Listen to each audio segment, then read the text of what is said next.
Clarice, eu tenho aqui comigo a sua apresentação e é um vídeo. Por que você resolveu fazer o vídeo? Conta pra gente. Bom, o meu processo de elaboração do portfólio foi totalmente manual, né? O computador eu usei somente para assistir às aulas. Então, eu senti que quando eu fazia os PDFs, não pegava. Mostra para nós o tamanho. Não vinha tudo. Então, olha lá. Aqui tá uma parte, né? E aqui tá a outra parte. E aí vocês vão ver no vídeo, eu vou abrir, eu manuseio. Tem um momento que eu falo justamente o porquê que eu fiz uma das partes, até uma encadernação diferente. E eu senti que slide não ia trazer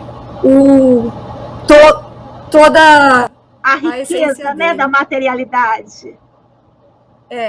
Podemos colocar a apresentação, então? Podemos. Então, vamos lá. Aqui é a parte do suporte teórico.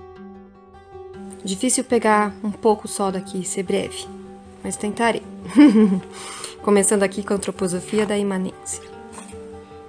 O que é imanência, né? Imanente, captação da realidade através da experiência.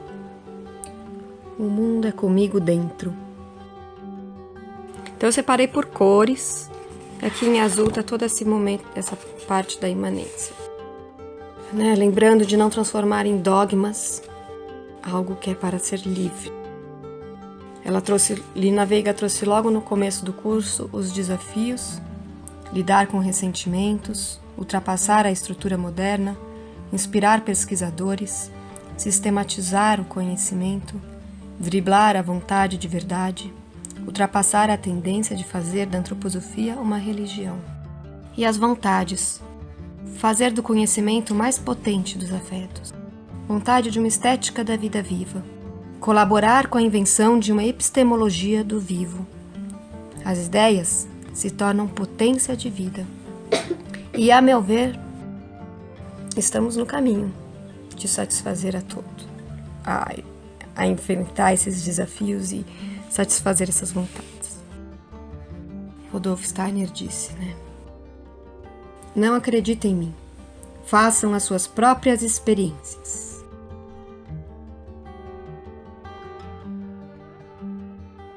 Nos trouxe um pouco da biografia do Steiner, dos momentos dele, sempre lembrando, né? Perguntaram para Rudolf Steiner: o que restará de seu trabalho em milhares de anos? Nada, exceto a minha filosofia da liberdade. Mas tudo está contido nela. Se alguém realizar o ato de liberdade lá descrito, encontrará todo o conteúdo. Lina Veiga trouxe poetas, poetisas, pensadores e pensadoras, sempre falando sobre o pensamento intuitivo e que o caminho interior de cada um, né? Lembrar sempre de que a evolução, entre aspas, só se vê pelo caminho interior de cada um, pelos caminhos internos e não por indicações dogmáticas.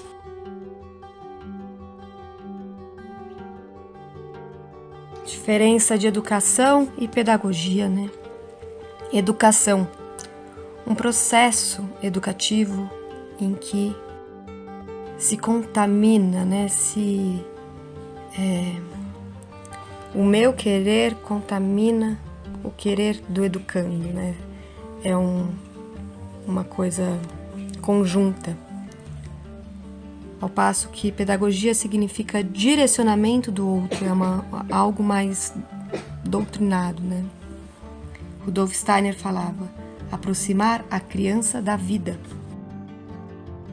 Entender o outro no outro, né? Cuidar do outro no outro. Distanciar de si para ver o outro, como ele realmente é. Então, assim, os professores traziam, eu colocava a fala deles e colocava as minhas reflexões inseridas. Foi assim que eu fui organizando todo o portfólio. conhecimento vivo, coexistência com a experiência, com o outro, com o objeto. Lembrando que nós somos sapateiros poetas. A alma, quando encontra a si mesma, é grandeza. São palavras da Nina Veiga. E lembrando que a professora de trabalhos manuais não é uma técnica em tricô, mas sim uma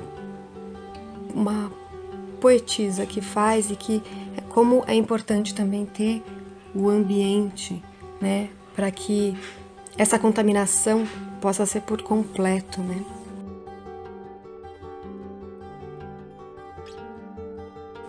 Produção de semente, uma metodologia da semente, onde a semente vem do quê? Das flores, dos frutos. Do fim vem o começo.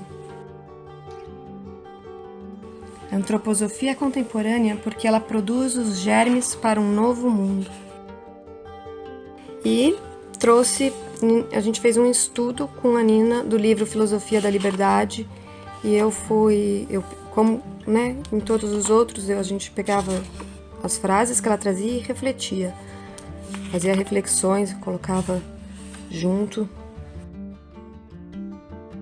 Então tem tanta coisa para parar e ler aqui, mas nesse momento, livre é quem consegue o que ele intui como verdadeiro. Ou seja, a verdade vem da intuição, que surge da experiência. Ser verdadeiro em seu fazer, a verdadeira ética, é a verdadeira liberdade. E sempre com prazer dentro. E se ficar só na semente? Carum. É movimento, né? Vida educação é vida e educação é movimento. E então agora aqui o amarelo são outros assuntos entre aspas extras, que são essenciais também. Então as fases da vida pelo olhar da Nina Veiga, sobre o mediador afetivo, né? Uma linda aula que ela deu, linda no sentido de bela também, falando sobre o fenômeno do giz preto e como é importante estarmos com o mundo, né, dentro de nós, a gente dentro do mundo e o mundo dentro de nós. Nunca esquecer. Cuidado com o racismo estrutural. A luz encontra a escuridão e as cores nascem. Goethe. Será que tem como generalizar a experiência cromática? Canhotismo, todos são capazes, né? Sempre respeitando o corpo do outro.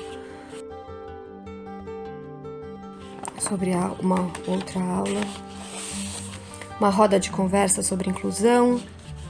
Por favor, erre com a minha filha, disse a Simone. Experimente, se interesse.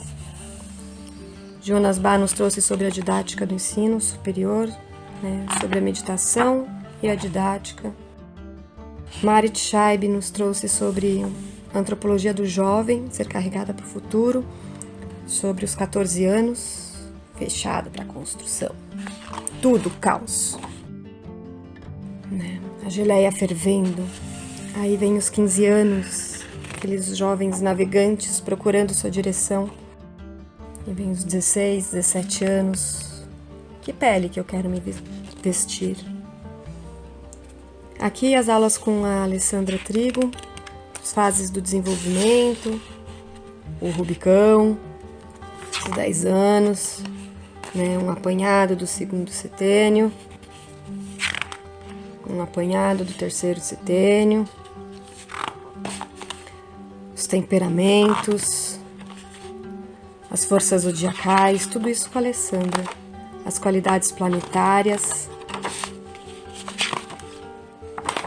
e o projeto Griot, que foram diversas fadas que trouxeram grandes tesouros, e eu recolhi algumas pérolas, né, para mim, coloquei aqui. Então, Dona Tercília, né, Não depende do que você sabe, depende do que você é.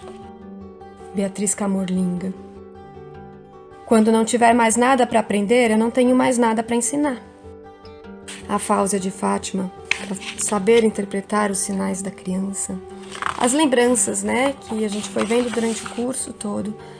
Todo trabalho manual precisa ser funcional, ter um propósito. Isso também foi muito falado.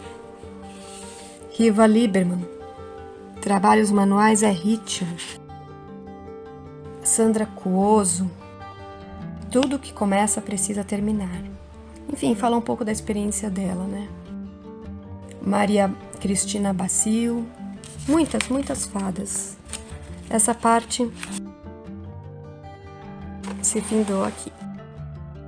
E agora é a parte do currículo em si.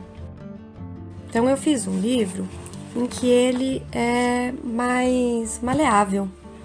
Eu fiz as diversas cores, né? Comecei do uterino, da educação infantil e fui indo nessa transição para o fundamental até o ensino médio. E se você perceber, isso aqui vai quase... é cíclico, né? Então... E aí eu falei, nossa, mas o 6º ano tá o amarelo, e é quando eles estão mais em luz e sombra, né? O céu é escuro, os detetives.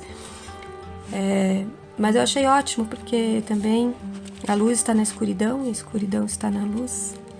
Então, esse ficou, e eu fiz ele solto, porque eu vou, né, também inserindo, né, as experiências. Não é uma coisa estática, né? É uma coisa que eu posso, ó, tá amarrado e eu posso continuar escrevendo. Então aqui educação infantil. Então em todos eu fiz um apanhado do currículo, que a Gabriela Janel trazia o currículo formal, né? A Marit Scheib também fez um apanhado da educação infantil até o ensino médio, né? Misturava com as coisas da antropologia da criança, aqui no começo, depois falava das técnicas trabalhadas. Então, primeiro setênio, né? As mãos como ferramenta. A jardineira não ensina, ela faz, ela é. Foi uma linda frase da Dona Tercília. E aí vem a filtragem molhada, né? No começo eu colei aqui, depois eu deixei solto, não gostei colado no papel. Os pompons, o tricô de dedo, o bordado livre. E aí vem o 1º ano, ensino fundamental. Saímos do vermelho e começamos nessa mescla com o azul. 1º ano, tudo uno, né? Tricô de braço, que nossa, foi tão difícil para mim começar, e depois ficou muito simples e uma delícia. Eu adorei fazer o tricô de braço. O caminho da lã, na época eu estava dando aula no 1º ano, tricô de agulha. Meus filhos também foram super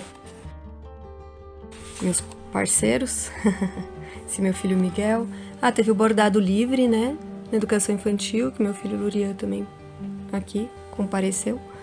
Mais um bordado livre aqui. Bom, 1º ano, terminamos com tricô.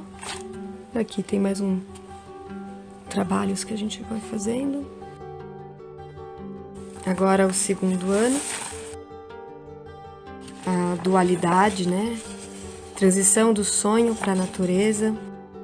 E aí definem a lateralidade, as fábulas e santos e o crochê. 3º ano, a travessia, o rubicão, pão, queijo, né? Ferro e fogo ali. Aqui um pouco do currículo. E aí o avesso e o direito, com ponto meio e tricô. Né? Se atentar muito ao senso crítico exacerbado deles. A touca, né? Eu tive alunos também, eu fiz. Bonecas. Então, aqui a touca. A boneca eu fiz uma com uma lã que não é para tapete e com estopa para experimentar e vi que realmente não fica bom. E aqui essa com para tapete para poder ver como a trama realmente fica melhor, né? E sempre quando, né, usar o enchimento da mesma cor que a pele. 4º ano. O ocaso dos deuses. Olhar para o céu, olhar para a terra. Começaram, né, a se nortear. E o ponto cruz, que também foi bem desafiador para mim. E depois eu fazendo com alguns alunos meus, fluiu, eu entendi muito mais, né, esse caminho. As crianças nos ajudam a compreender tantas coisas, né? Esse gesto de proteção, que é o ponto cruz, muito interessante. Aí veio o 5º ano, o despertar para o outro. A meia, nossa, a meia foi um desafio, e a luva. Então, a meia e a luva aqui que eu consegui finalizar esses dedos, inclusive faz pouco tempo. E agora, como eu disse que isso não está fechado, não é estático, vou escrever aqui as minhas experiências da luva, que são coisas importantes de lembrar quando for trabalhar com isso, né? Então, não só como o passo a passo, mas como lembranças importantes e experiências. 6º ano. A causa e consequência de tudo, né? O 2º Rubicão.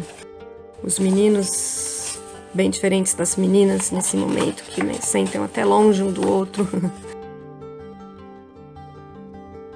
A luz e a sombra, né? Essa transição de luz para a sombra e da sombra para a luz. Importante fazer volume. Saímos do tecido, né? Aqui já está começando, né? Um pequeno volume no 5º ano. E agora vem realmente para o volume. Então veio aqui a boneca de pescoço duro. Para mim, tomar cuidado com a costura à vista. E eu resolvi fazer uma onça. E fui para o movimento, né? Fui fazer a luva mais difícil, fui fazer a onça mais difícil, né? Em movimento. Porque quando eu fui aprender também a tocar saxofone, me falaram, aprende primeiro o clarinete, que depois você consegue fazer todos os outros. Eu falei, então deixa eu aprender a fazer a luva de dedos fechados e fazer uma onça. Não foi fácil fazer essa onça, mas foi muito bom. Eu pensei, vou fazer, meu filho gosta de leopardo, vou fazer. Mas pensei, qual é o meu? Aí foi difícil encontrar a minha fera. Aí um dia, escutando a Cássia Eller cantando Renato Russo, me veio aquela: sou fera, sou bicho, sou anjo, sou mulher. Aí eu falei, é isso. Minha avó tem apelido de Dona Onça e eu assumi a minha parte felina. E ela fica em pé. Então aqui está a parte da boneca. Vem o 7º ano. 7º ano, investigação, exploração, questionamento, né? Parte do currículo e os pontos de vista.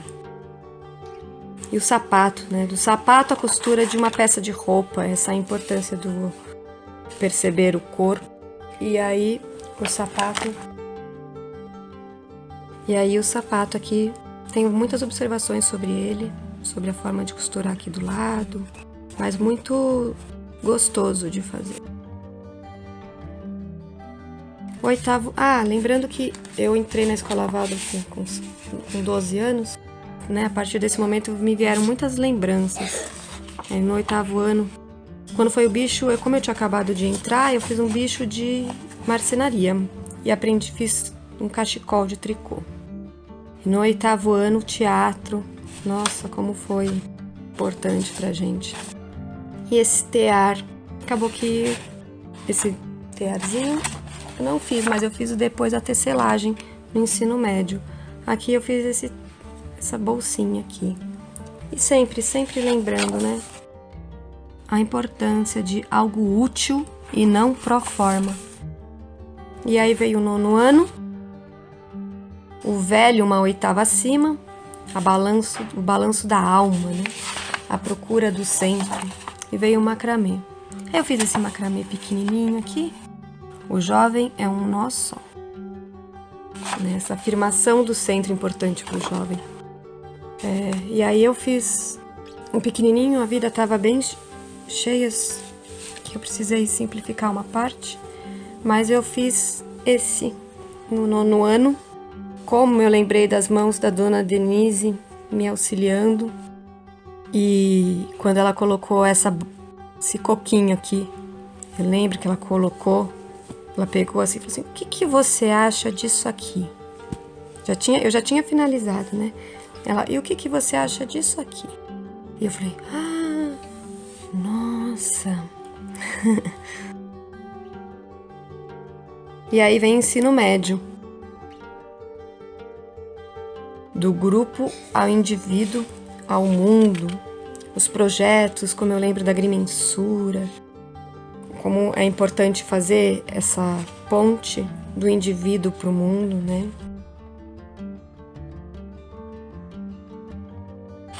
Então, a tecelagem veio, né, com essa navete para navegar esse barco, para ajudar a direcioná-los. E aí eu fiz, acho que foi no primeiro, no 10º ano que eu fiz esse. E aí depois, no 12º, eu fiz um outro que foi uma paisagem linda, que uma vez eu fui mudar de casa e acho que o pessoal da casa gostou e ficou com ele. E aqui, e a encadernação. A encadernação eu fiz no 6º ano, na parte da Idade Média, mas não dessa forma, né? E aí a gente fez trabalho anual, fez o teatro, e foi muito interessante ver esse novo jeito, essa nova forma de encadernação. E por aqui se fechou agora esse fruto que está gerando muitas sementes muito potentes. Parabéns, Clarice. Muito obrigada. Quer aprender a ensinar trabalhos manuais a partir da metodologia usada nas escolas Waldorf? Torne-se especialista na área e aplique seu conhecimento em escolas, oficinas e cursos livres. Pós-graduação, Currículo dos Trabalhos Manuais na Educação Steineriana. 18 meses para cursar os 8 módulos no seu ritmo. Acompanhamento e interação constantes. Pós-graduação, Currículo dos Trabalhos Manuais na Educação Steineriana. Matricule-se!